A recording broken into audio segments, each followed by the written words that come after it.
Ako nandito ngayon para siguro yung purpose ni Lord para mas lumalim pa ako sa Kanya. Kasi napakaganda ng mga ginagawa niya sa akin.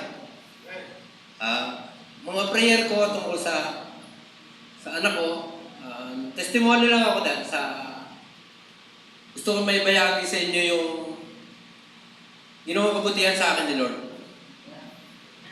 Kasi bata pa lang ako, maliit pa lang ako, iniwan na kami ng mother ko.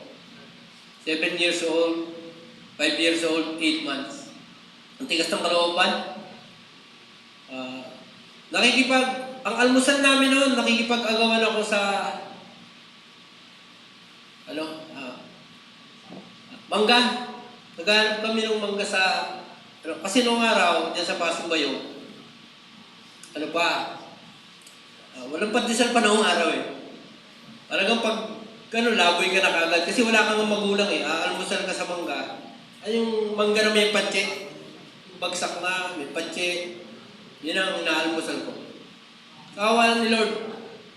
Hindi naman ako mayaman.